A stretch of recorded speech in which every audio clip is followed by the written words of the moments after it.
मम नाम मोनालिसा साहू अहं शिक्षाशास्त्री द्वितीयवर्षस्य छात्राध्यापिका अस्मि। मम विषयः वर्तते शिशोः अधिगमकाठिन्यबाधानां च। यत्र बालकाः सामान्यबालकान् अपेक्षया शारीरिक मानसिक बौद्धिकदृष्ट्या अक्षमताः भवन्ति ते अधिगमे काठिन्यम् अनुभवन्ति। मन्दमतयः अपि अधिगमे काठिन्यम् अनुभवन्ति।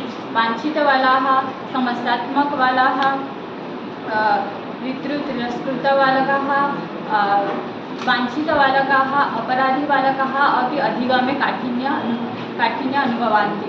काश्चन प्रमुख अधिगमकाठिन्याः यथा पठनसमस्या, लेखनसमस्या, सम्प्रेषणसमस्या, श्रुतिसमस्या, सांख्यिकीयसमस्या।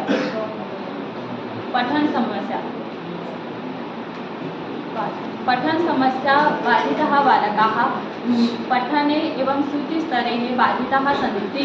पठनसमस्या आधारितबालकाः शब्दानां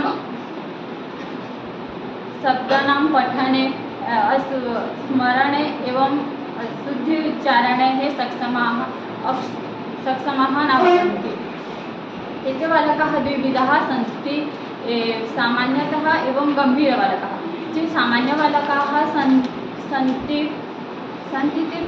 ते गुरुभ्यः एवं शिक्षकेन शिक्षिताः भवन्ति, परन्तु गम्भीरबालकाः ये सन्ति तेषां पठने एवं लिखने असमर्थाः भवन्ति। पठनसम्बन्धिसमस्यानां कृते यदि प्राथमिकावस्थायां तेषां निवारणं कर्तुं शक्यते तर्हि ते बालकानां संज्ञानात्मकविकासः भवितुम् अर्हति।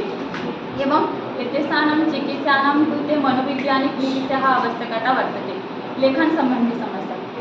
लेखनसम्बन्धिसमस्यानां बालकानां कृते लेखने ते कष्टम् अनुभवन्ति। लेखने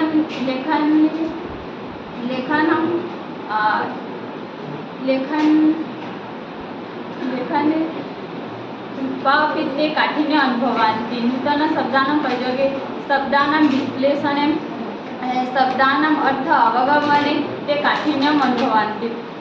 एते बालकाः अपि द्विविधाः सन्ति, सामान्य एवं गम्भीर। सामान्यबालकाः ये